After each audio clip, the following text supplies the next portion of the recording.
Pues muy buenas noches a todos, muchas gracias por estar nuevamente en este segundo Diálogo por Oaxaca. El día de hoy estamos enfocados al tema de seguridad. Muchísimas gracias a todos nuestros expertos que nos están acompañando el día de hoy, a los candidatos. Vamos a ir nombrando a uno por uno. La licenciada Verónica Gutiérrez, especialista en violencia de género. Muchísimas gracias, licenciada. También tenemos un miembro activo de las Fuerzas Armadas de México que por seguridad pues va a cubrir su nombre y pues toda su identidad. Tenemos también el agradecimiento para la licenciada Graciela Martínez, trabajadora social del CRIT con especialidad en discapacidad. Muchísimas gracias. Y la licenciada Cristi García Vargas, especialista en seguridad de datos personales. Como te podrás dar cuenta, candidato, están aquí especialistas de diferentes áreas que buscan hacerte enterar sobre las circunstancias y las condiciones de muchos de nuestros temas de seguridad que no son secreto, que hoy Oaxaca pues adolece completamente, así que quiero dar el micrófono a nuestra primera especialista. Siéntanse en la confianza, el candidato es un candidato que ha demostrado que esta campaña es de puertas abiertas y que quiere apoyarse de ustedes. Le paso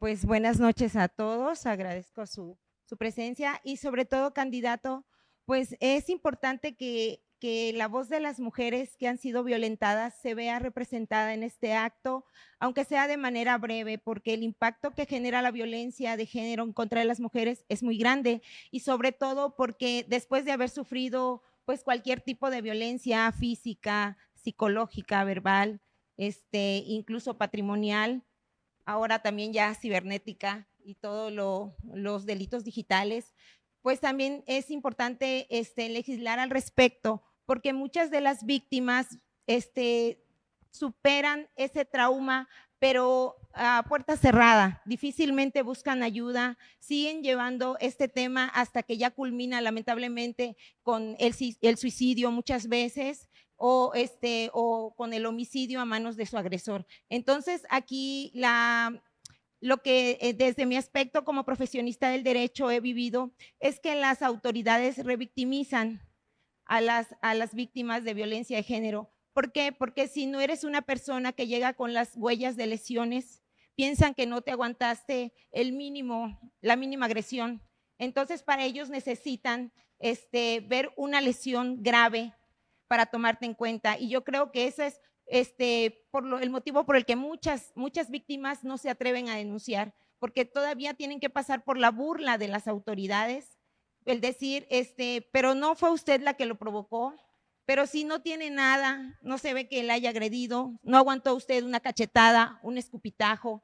Entonces yo creo que sí, al respecto debemos de ver desde el punto de vista también en cuanto a nuestros funcionarios públicos, porque ya es bastante la violencia que sufren las mujeres y todavía cuando por fin se deciden a pedir ayuda, pues que lleguen con una autoridad que no es empática, que es indolente. Entonces, pues al respecto sí me gustaría saber su punto de vista en cuanto a ello.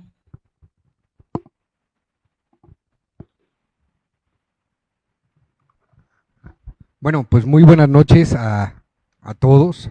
La verdad es un verdadero placer que estén aquí. Muchas gracias, licenciada Verónica, aquí al miembro activo de las Fuerzas Armadas de México, licenciada Graciela, muchas gracias, licenciada Cristi. Un verdadero placer que estén aquí, bueno, la candidata suplente. La verdad, desde hace algunas semanas hemos empezado a realizar este tipo de foros para justo pues poder escuchar voces, distintas voces. Son temas muy seleccionados, son temas generales, pero que abordan diferentes perspectivas. El tema de seguridad, y eso quiero aclarar, pues yo creo que la mayoría pensó cuando lanzamos esta publicación que iba a ser un tema de seguridad ciudadana, que es como tenemos la percepción de seguridad, una única seguridad ciudadana, pero la seguridad implica muchísimas cosas. De hecho, hice una especialidad en seguridad nacional y seguridad internacional. Este es un tema que me apasiona muchísimo desde hace muchos años, pero justamente cuando tomé esta especialidad me di cuenta que la seguridad no solamente es un tema ciudadano, ¿no? De robo, asalto, secuestro, delitos de alto impacto, del fuero común, de lo que sea, no solamente es eso, la seguridad va más allá, inclusive hasta el tema de las pavimentaciones es un tema de seguridad, es otro tipo de seguridad, pero que impacta directamente al bienestar de los ciudadanos. Entonces, en primer punto, la primera instancia fue el tema de violencia de género, que la verdad es un tema que este gobierno, el gobierno federal, ha revictimizado, como bien lo dijeron, pero sobre todo ha violentado los derechos de tantas mujeres que han sido agredidas. En primer lugar, al negar recursos para los albergues, ¿no? Se quitaron muchísimos albergues y también el tema de haber cancelado y quitado las estancias infantiles es atentar contra la seguridad de las mujeres. Es un tipo de seguridad que es la seguridad laboral y la seguridad al bienestar y al desarrollo de cada ser humano. Entonces, muy cierto que el tema de violencia de género, de algunos años para acá, se ha visto muy lacerado, se ha visto muy lastimado, se ha visto muy ignorado por parte de los representantes populares. Es más, tenemos a representantes populares que son violentadores o que tienen alguna carpeta de investigación y no nos vamos muy lejos, pues Félix Salgado Macedonio, ¿no? Y cuántas personas, cuántas mujeres defendían esa candidatura, cosa que no debió de haber pasar. Yo creo que si no empezamos a hacer visible todo este tema, porque muchas veces se hace visible, pero si se viraliza el caso. Hay muchos casos que quedan en el olvido, que quedan, pues la verdad, ni siquiera se les abre una carpeta, iba a decir que se les da el carpetazo, pero ni siquiera se abre una carpeta de investigación. Entonces, en primer lugar, hay muchas leyes, ya está legislado el tema, pero lo que hace falta son recursos, la gestión de recursos para que se lleve a cabo la implementación de las políticas públicas. De nada sirve una legislación, de nada sirve una ley si no se convierte en política pública. Pero las políticas públicas cuestan. Y es ahí donde el gobierno le duele. No le duele en estar gastando en otras cosas que muchas veces no sirven ni van a servir. Y no le gusta gastar en lo que realmente sí sirve. Imagínense si se gestionan recursos y se reaperturan albergues para pues, atender a las mujeres con situación de violencia. Es muy cierto que, pues, una vez que la mujer, perdón, una vez que la mujer denuncia, pues, ¿qué hace? Se regresa a su casa. ¿Y dónde está el agresor? Pues en su casa. Entonces, ahí no pasa nada, pero cuando llega una notificación o llega la policía, ¿qué sucede? Más violencia, inclusive el homicidio, ¿no? Entonces, ¿de qué va a servir que vaya la mujer a denunciar si va a tener que regresar con su agresor, perdón?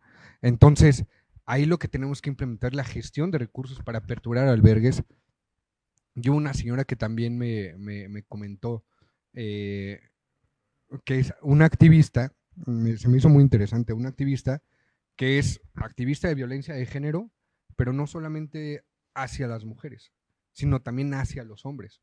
Entonces, también es algo que se invisibiliza muchísimo, es algo que existe, es algo que hay, pero pues no se le pone mucha atención. Y yo estoy seguro y creo fervientemente que a nuestros representantes populares actuales, llámese senadores, llámese diputados federales, no les importa el tema, no les interesa el tema, y no están enfocados en un tema de, a ver, ¿qué vamos a hacer para crear estos albergues? ¿Qué vamos a hacer para mejorar? Esto también tiene que ser con recursos y ese es un compromiso que yo hago, la gestión de recursos federales. Se tiene que mejorar la fiscalía especializada en delitos en contra de la mujer. Realmente están rebasados. Si de por sí la Fiscalía General del Estado está rebasada, ahora imagínense una unidad. Está muchísimo más rebasada y se necesitan recursos, se necesita modernizar, se necesita capacitar, se necesita pues que tengan un área y un lugar digno también donde trabajar. Muchas veces pensamos solamente en que no hacen caso a las denuncias, pero pues muchas veces sí es porque no tienen los medios para cubrir esas denuncias, y lo hemos visto día a día en muchos casos, y que no es justo que también los trabajadores, y aquí también yo abogo por los trabajadores de la Fiscalía, no es justo que los tengan en situación realmente inhumana, y una situación pues en la que parece que no les importa. Entonces, ahí el compromiso es ese. En primer lugar, pues vigilar el cumplimiento de las leyes, mejorar las leyes. Sabemos perfectamente que las leyes mejoran día a día. Es imposible que una ley se quede quieta y no se modifique jamás, ¿no? Ahí está la ley Olimpia, por ejemplo, ¿no? Que pues antes no se vislumbraba algo así, hace 10, 15, 20 años, pero conforme fue cambiando el contexto en el que vivimos, pues se tienen que implementar leyes. Va a haber una situación, un contexto que tal vez ahorita no vislumbramos, pero en 6 meses ocurra, en 1 año o en 2 años, y ya nos tocará legislar para cubrir ese tipo de cuestiones.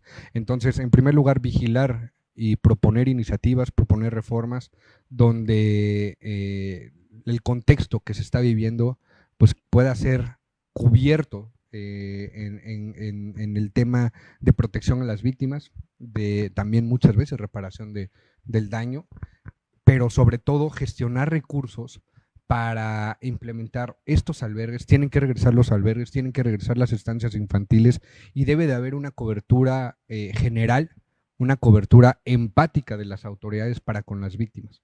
Llámese un tema de seguimiento psicológico, psiquiátrico, médico también, porque pues hay veces que las heridas no son externas, no son expuestas, sino muchas veces son internas y no se sabe hasta que entre en valoración, pero esa valoración cuesta y el gobierno no la cubre, tiene que ser por aparte. Entonces, en temas de violencia de género, pues vigilar que se cumplan las leyes, vigilar los contextos sociales que estén pasando, pero sobre todo que sepan que van a tener un aliado en el cual vamos a trabajar hasta el último minuto de esta gestión, pues para poder preservar los derechos de las mujeres y también de los hombres. Les digo, me impactó muchísimo esa señora, porque pues sí es algo que muchas veces no se escucha, la mayor parte de las veces no se escucha, pero que todas las personas que sufran violencia de género estén protegidas por el Estado, que estén protegidas por las leyes,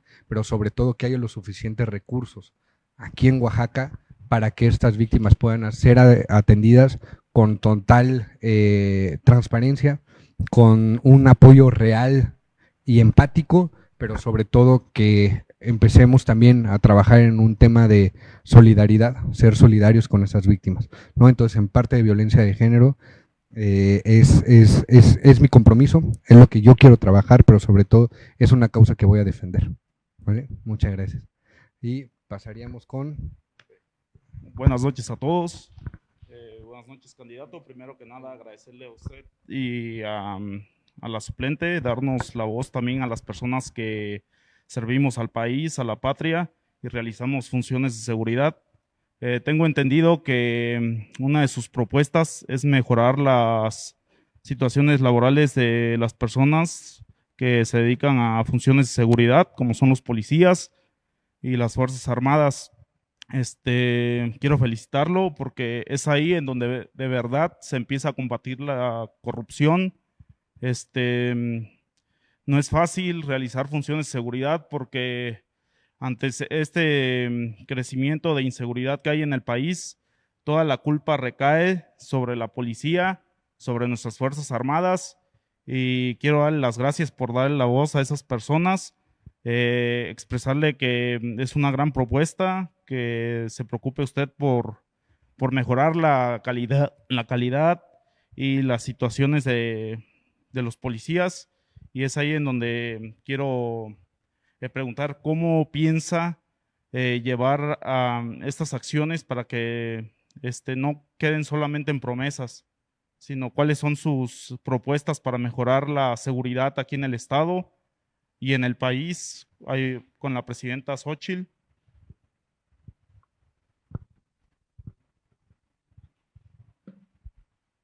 Bueno, antes que nada, muchísimas gracias por haber aceptado la invitación. a este foro, que sabemos que pues por cuestiones de seguridad y evitar represalias, pues estás encubierto. Pero tocaste un punto muy importante. Desde hace muchos años se le ha perdido el respeto a nuestras Fuerzas Armadas, y no solamente nacionales, sino también estatales y municipales, sobre todo municipales. Y lo comentábamos antes de iniciar la transmisión, y realmente no es justo porque ustedes se parten el lomo todos los días bajo el sol, bajo la lluvia, bajo el frío, bajo la tensión, bajo el estrés, dependiendo de qué zona estén. Y no es justo que la sociedad en primer lugar no se lo reconozca, que también la sociedad satanice a nuestras Fuerzas Armadas, y sobre todo no es justo que el Estado no vea por ustedes. En primer lugar, el tema salarial es algo sumamente horrible, y no hay otra palabra más que eso, que es horrible, espantoso el salario de las Fuerzas Armadas, y que no es justo porque ustedes pues están ahí día y noche, sin importar la hora y sin importar cuántas horas tengan que estar. Pues es prácticamente lo que comentas, es deplorable, ¿no? Que nuestros policías tengan un salario pésimo, y esto se presta a que exista la corrupción, porque si nuestros policías ganan una miseria y llega un grupo organizado de delincuencia y les ofrece un dinero extra, ellos también tienen familia y no van a poner su integridad en peligro por un sueldo que ni siquiera les alcanza para alguna canasta básica.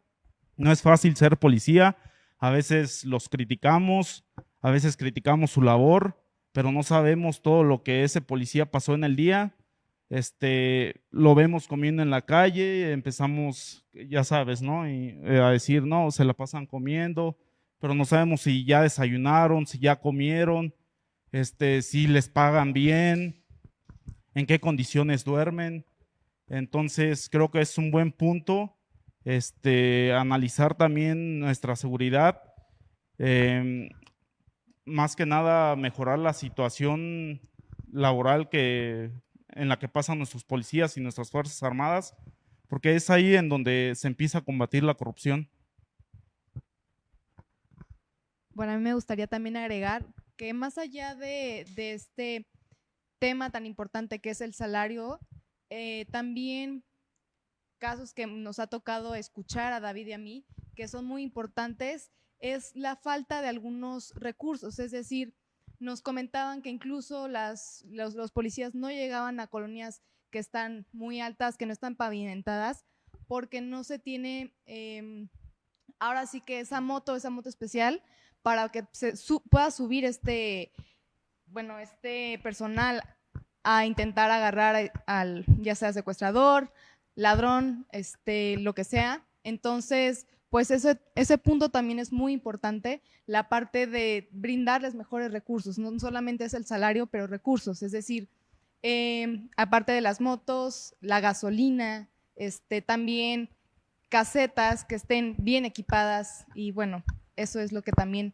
es importante, quería agregar. Es un muy buen punto porque hay muchas corporaciones que lamentablemente trabajan con equipo ya caduco, como son los chalecos, los cascos, poniendo en peligro su vida. Y como lo comentabas, ¿no? Hay lugares de difícil acceso y a veces nuestros policías no pueden llegar al lugar porque no cuentan con vehículos todoterreno o vehículos que le faciliten llegar a la zona de emergencia. Y creo que también no solo está en el salario ni solo preocuparnos por el salario, sino también su capacitación. Tenemos que también, como personas que nos dedicamos a la seguridad, estar muy preparadas para tampoco hacer caso omiso de los derechos de las personas, saber actuar ante cualquier situación y tener una mejor preparación policial. Y pues también entra dentro de la propuesta, por lo que tengo entendido. Sí, otro tema también muy importante, antes de que se me pasara: la mayor parte de las corporaciones no cuenta con un crédito a la vivienda, y es muy crudo y horrible escuchar. No solo lo he escuchado una vez, en los recorridos me ha tocado encontrarme con personal de la policía estatal, de la policía municipal, y cuando tocamos el crédito a la vivienda me dicen, es que siempre nos dan la misma respuesta. ¿Y cuál es? Se va a escuchar muy feo, pero cuando van a solicitar un crédito, la respuesta es, pues sí, pero no sabemos si los van a matar o cuándo los matan, y pues después, ¿quién va a pagar el crédito? Es crudo, es horrible y es antihumano que todas esas personas que se parten el lomo día con día en brindarnos seguridad, en protegernos, no puedan alcanzar a tener un patrimonio como lo es una vivienda. De igual manera, para sus hijos no hay becas, no hay ningún apoyo. El sistema de pensiones y jubilaciones es de los más obsoletos, de los peores, y la verdad, tenemos que empezar a sumar esfuerzos. Yo estoy seguro que la Secretaría de Seguridad del Estado pues, no se levanta con el ánimo de tener estas condiciones laborales, ¿no?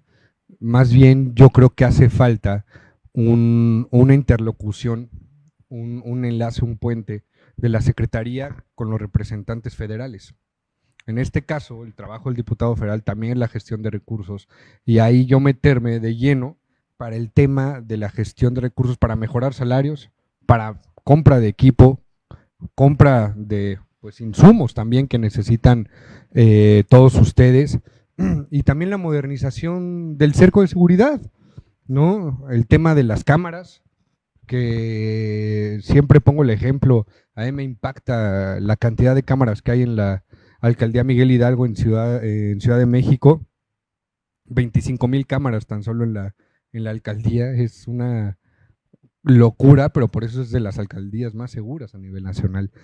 También el tema de mejorar las condiciones de descanso, porque hay muchas veces que tienen un pequeño descanso durante la jornada laboral, pero las áreas de descanso son una burla, son pésimas, donde ni siquiera hay colchones o los colchones tienen 20, 30 años.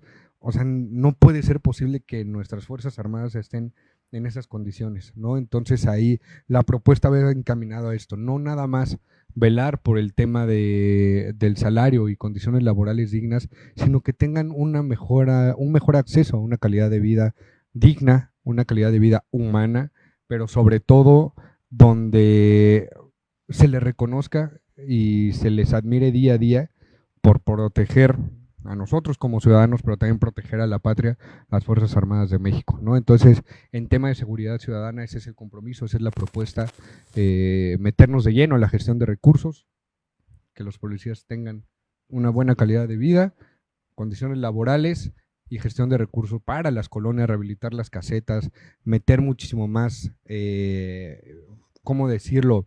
Pues apostarle más a la seguridad ciudadana, ¿no? Del contacto, que esté cerca, no que los tengan encerrados en un cuartel, sino que también se rehabiliten estas casetas. Yo me acuerdo de chiquito, había una caseta de vigilancia en cada colonia, pues los llamados llegaban luego, ¿no? No tenían pretexto alguno. Entonces, es un tema por el que yo quiero trabajar muchísimo, el tema de la seguridad ciudadana. Me he preparado durante mucho tiempo en este tema y yo creo que es un gran momento para demostrar todo este conocimiento. Así que muchísimas gracias por estar aquí. Muchas gracias. Candidato. Gracias. Y pasamos ahora un tema también muy importante y que también es increíblemente invisibilizado, es el tema de la violencia contra personas que cuentan con alguna discapacidad. Así Y ahí, es. por favor, licenciada. Bueno, pues muchas gracias por la invitación, candidatos. Pues sí, efectivamente creo que el tema de la discapacidad, bueno, no creo, tengo la certeza de que el tema de la discapacidad se toma o se retoma solo en algunos puntos, ¿no? Pero no siempre. Incluso en los candidatos, no vemos a candidatos con discapacidad. Pero bueno, creo que las necesidades para todos nosotros, todos los ciudadanos, son sumamente grandes. Hablando de pues la violencia de género, el desempleo, la falta de recursos. Sin embargo, esta población con discapacidad es doblemente vulnerable. Hablando de niños, más todavía. Vamos a las escuelas y vemos que no hay adaptaciones físicas, arquitectónicas. Seguimos encontrándonos con muchísimas barreras, principalmente las arquitectónicas, ¿no? Niños que quieren llegar a una escuela y no hay transporte adaptado, no hay calles pavimentadas, no hay rampas dentro de las escuelas, pues todo es completamente imposible y al niño o se le dificulta o completamente se impide que asista a la escuela. Eso en tema de educación.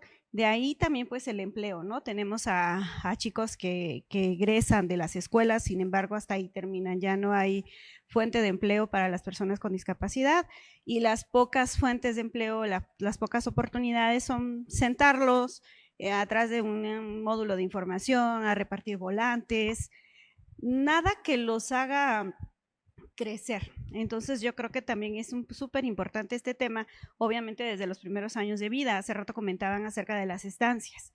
Bueno, regresar a las estancias, pero que estas estancias estén lo suficientemente capacitadas y preparadas para recibir niños con y niños sin discapacidad. No solamente niños sin discapacidad, sino también niños con discapacidad, que es el término correcto, ¿no? Porque a veces decimos capacidades especiales o capacidades diferentes, pues todos tenemos capacidades diferentes. Entonces, sí es sumamente importante retomar esto, acercarnos a las escuelas. Hay muy pocas escuelas de educación especial, son contadas.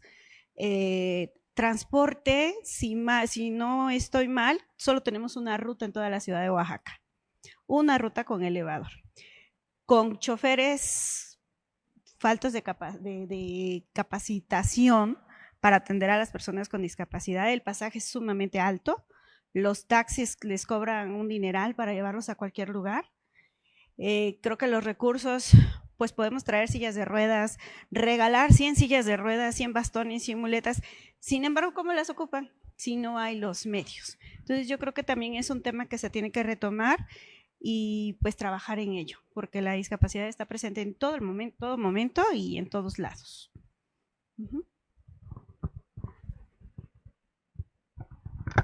Perfecto. No, pues yo voy a ser muy sincero y el tema de discapacidad es algo que me toca muchísimo y que yo tengo la camiseta bien puesta en ese tema por un tema personal muy cercano, donde pues desde muy chiquito lo he vivido esa desigualdad, he vivido esa falta de oportunidades y ya desde hace algunos años uno de mis mejores amigos es una persona con discapacidad, la verdad yo lo quiero muchísimo, no voy a decir nombres para no exponerlo porque luego se enoja, pero es una persona increíblemente admirable, una persona sumamente inteligente, una persona con un corazón y una nobleza enorme, pero dentro de la universidad él era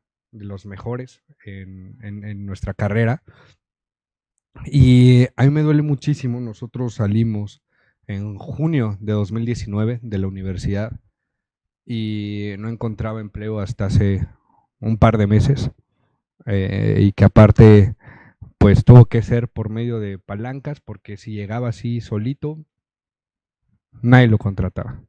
Imagínense casi 5 años sin empleo después de estudiar una muy buena carrera, después de haber tenido un aprovechamiento muy bueno. Entonces es una parte que a mí me toca muchísimo y yo una vez que estaba hablando con él hace como 1 año y medio, fui a su casa, decía que pues, la verdad, si algún día yo llegaba a estar en un lugar como en el que hoy estoy aspirando, que yo iba a dar todo de mí para que pudiera cambiar esa realidad, que ni una sola persona más tuviera ese obstáculo de desarrollarse, ese obstáculo de lograr grandes cosas en su vida por el tema sumamente ignorante, porque no le encuentro otro adjetivo calificativo, ignorante de personas que están al frente de esas empresas o de esas oportunidades laborales.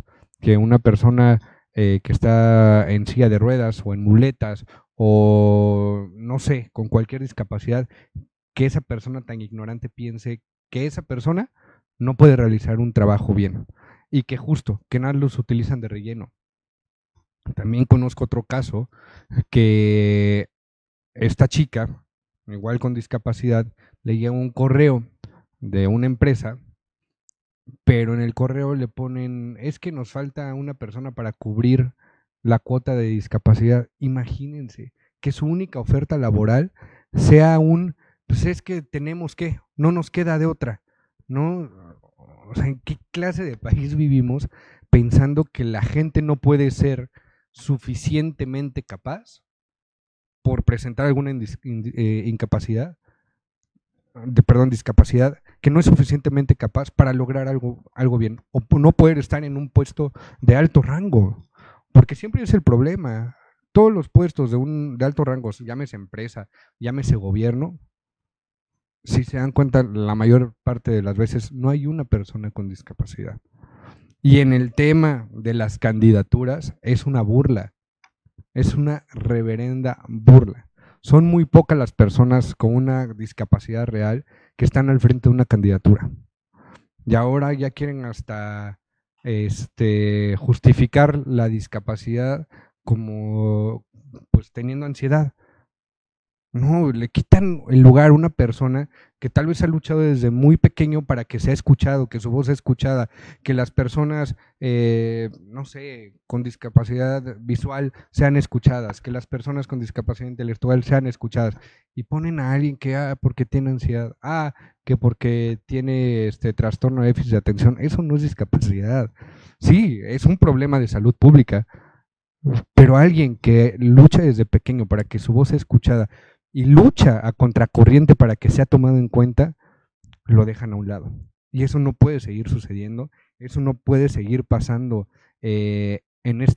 principalmente en la ciudad, en el estado, y que como ciudadanos pues nos unamos. Entonces, ese es el motivo por el cual yo con la discapacidad estoy pues muy, ¿cómo decirlo?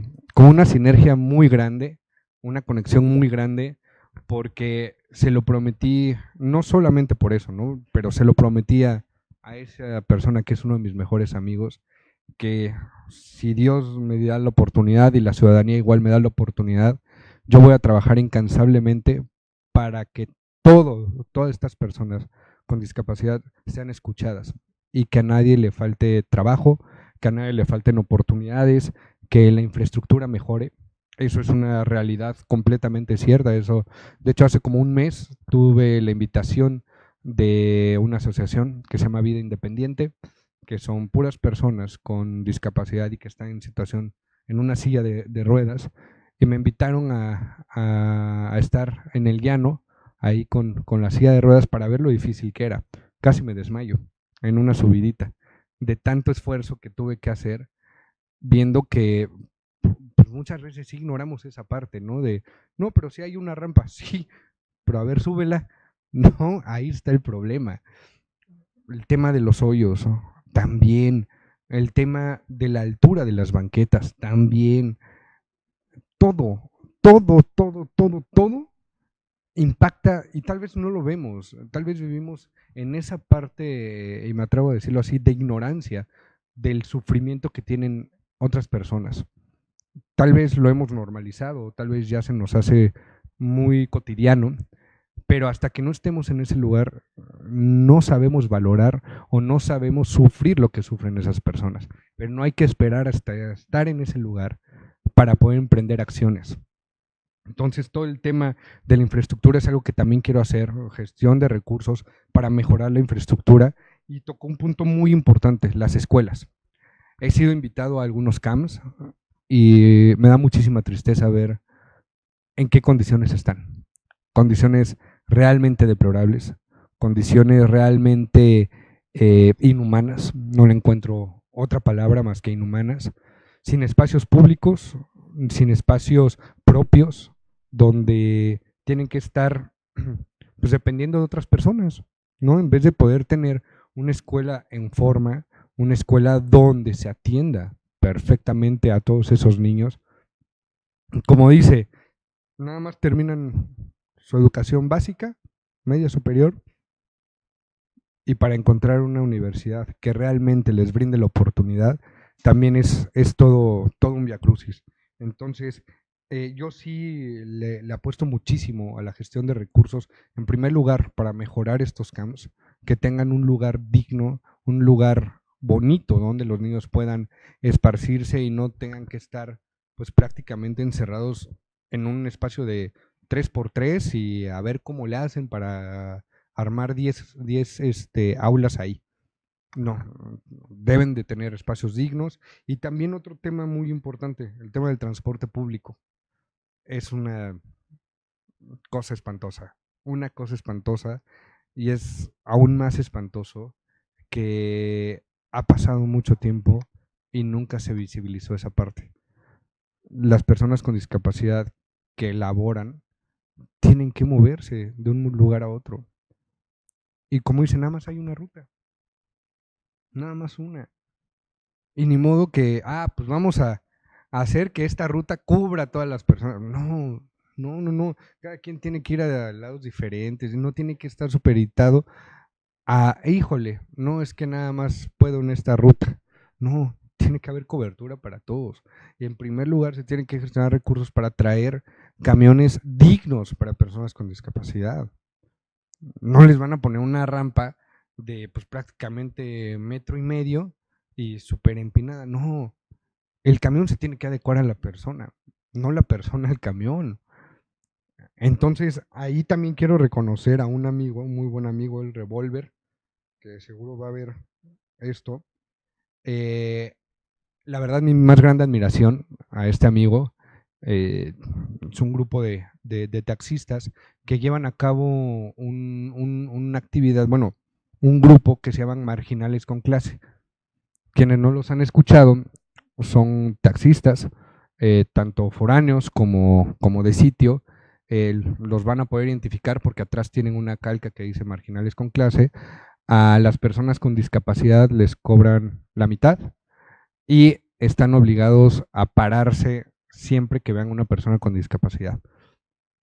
Muchas veces cuando la persona con discapacidad hace la parada, se siguen de largo. Ellos están obligados, están capacitados para poder brindar el servicio a todas estas personas con discapacidad, pero lo más importante es que cobran la mitad. Está padre eso, porque pues ya un grupo empezó a tener esa visión o esa manera de querer cambiar las cosas, así que pues mi Revolver, muchas felicidades y muchas gracias por poner de tu parte para las personas con discapacidad, pero pues no tiene que quedarse un grupo nada más, tiene que ser una regulación, tiene que ser un procedimiento ya estandarizado en el que ves a una persona con discapacidad, te tienes que parar, no es de que, no, para allá no voy, no, tienes que pararte, es un servicio, estás brindando un servicio. Y también la gente, todos los conductores, los socios, deben de estar capacitados para brindar ese servicio. Entonces, desde la Cámara Federal vamos a abogar, en primer lugar, para mejores condiciones laborales, pero sobre todo las oportunidades, que realmente haya oportunidades y obviamente, pues, obligar a las empresas que abran sus puertas a las personas con discapacidad. Tenemos que combatir esa discriminación y segregación y también gestión de recursos para meterlos, invertir en todo el tema del transporte público para personas con discapacidad, para capacitaciones. También no vamos a dejar que la gente tome esas capacitaciones por su lado, no. También como servidores públicos es obligación poder ofrecérselas a la ciudadanía, ¿no? Entonces también yo me comprometo a eso de poder gestionar estas capacitaciones a todas las personas del servicio de transporte para que sepan. Nuestros datos pueden ir desde lo más básico, nuestro nombre, nuestra dirección, pero últimamente van nuestra voz, nuestra huella, nuestro iris. Y hago mención de estos 3 grupos de datos porque finalmente se ha hablado mucho y se ha normado mediante, no solo establecido por la Constitución, sino por las leyes de protección de datos personales con terceros, con instituciones, ¿no? Gubernamentales, pero hoy entra en el juego una variable que realmente nos pone en jaque a todos, y es la inteligencia artificial en el uso de la tecnología. Cuando todos estos elementos de cada uno de los ciudadanos, niños, jóvenes, adultos, ancianos, ¿no? Ponen estos datos cibernéticamente, están en riesgo, y aunque ya mencionábamos que hay leyes, y aunque ya mencionábamos que se han establecido instituciones como el INAIP, como a nivel federal, estatal, lo cierto es que no estamos listos ni preparados para atender todos los riesgos que las mujeres, los niños, los ancianos, la duplicidad de información o bien una serie de delitos cibernéticos a los que estamos en riesgo. Y yo sé que hay oportunidad en la que con conciencia se puede operar.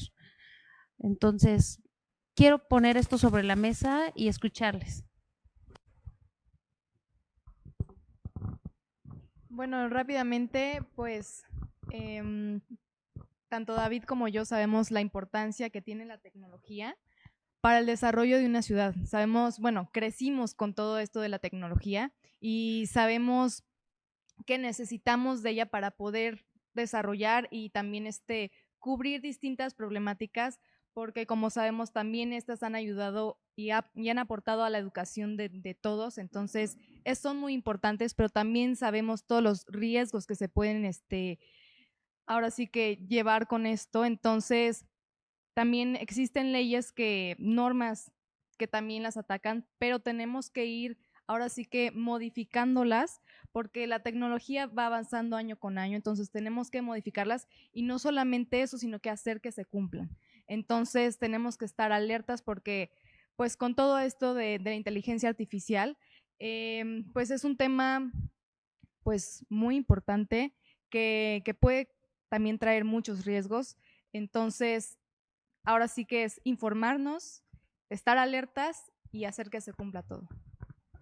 Sí, y bueno, desde hace ya algunos años, de hecho, me tocó una clase que ahorita me impacta lo acertado que fue mi maestro, porque esa clase la tuve, no sé, hace como 7 años, 6, 7 años.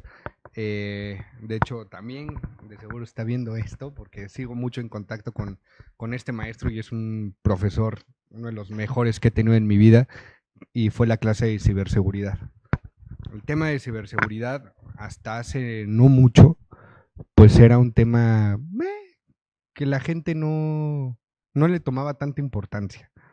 Hasta que yo creo que a partir de la pandemia, pues se vio muy vulnerado.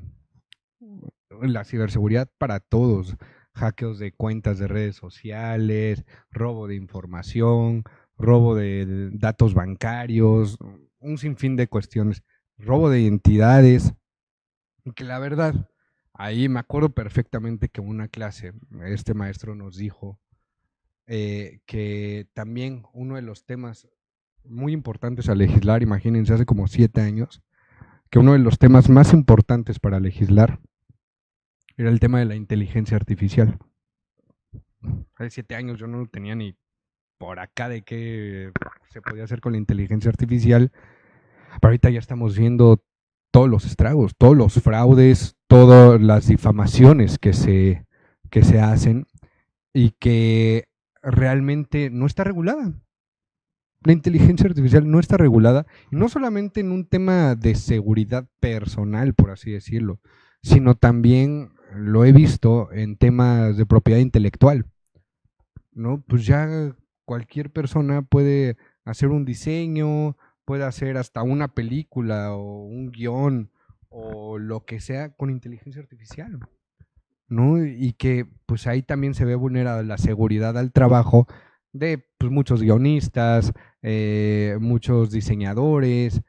Hay muchísimas cosas que se ven vulneradas con la inteligencia artificial, y justamente es un tema que se debe legislar ya porque, pues, de hecho, el tema de la difamación que hubo muy grande, si mal no recuerdo, fue en el IPN hace como unos 6, 5 meses, donde una persona difamó a algunas chicas. La verdad fue un tema muy sonado a nivel nacional, pero pues en lo que sí, en lo que no, híjole, ¿cómo catalogo este delito? Híjole, ¿cómo le hago acá? Nuestras leyes no están preparadas para esa parte, para ese tenor en el que la información digital, pues, ¿cómo la manejamos? Híjole, ¿qué delito es? ¿Se tipifica como difamación o se tipifica pues de alguna otra manera? Y si sí es delito o pues nada más es una falta administrativa, no, tiene que quedar dentro del Código Penal, tiene que ser certero y también se tienen que endurecer los castigos, porque cualquier persona, de hecho a mí me tocó, la verdad, hubo un momento en la campaña que algunos videos ya salían con mi voz, pero en inteligencia artificial. Y mi voz era igualita. Ahí me asusté. Sí, ahí sí me asusté. Dije, no inventes lo fácil que es que te inventen algo. Y pueden manejar con inteligencia artificial que yo dije algo y yo pues jamás he dicho ese tipo de cuestiones, ¿no? Es muy peligroso y debe de haber regulaciones. Tiene que estar regulado para tener, obviamente, un completo control de quién hace qué cosas. Si no, pues imagínense quién no podría difamar a alguien y con las manos, nada más las manos limpias, ya. Ay, ¿cuándo van a saber qué voy a hacer yo? ¿No? Entonces, si el compromiso en tema de ciberseguridad es legislar por endurecer, pero sobre todo tipificar este tipo de cuestiones, se tiene que estudiar muy bien, se tienen que hacer foros con expertos en el tema de ciberseguridad, en temas de inteligencia artificial, y poder encontrar un match entre la comunidad científica, entre nosotros como legisladores, pero sobre todo en pro de la ciudadanía. No, tampoco vamos ni queremos llegar a un punto de censura, ¿no? O de prohibición de utilizar este tipo de inteligencia, porque pues ayuda muchísimo. Pero, pues bien dicen, ¿no? Todo es bueno dependiendo cómo lo utilices y para qué lo utilices. Así como le puede destrozar la vida a alguien en un tema de difamación, así le puede servir a alguien para poder mejorar su chamba. Entonces es un tema que se tiene que vigilar muy bien, pero también en el tema de datos personales se tiene que endurecer una legislación y una observación sobre cómo cuidan los datos personales las diversas empresas, también los bancos. Recordemos que hace no mucho un banco se vio vulnerado, BBVA, y que afectó a muchísimas personas. El mismo gobierno, cómo ha sido vulnerada su ciberseguridad, y no podemos seguir así. El tema de ciberseguridad es un tema en el que no se debe escatimar gastos. Ahí se tiene que poner toda la carne al asador, porque no solamente son datos gubernamentales, son datos de la vida de todas las personas, son datos en los que se pueden vulnerar.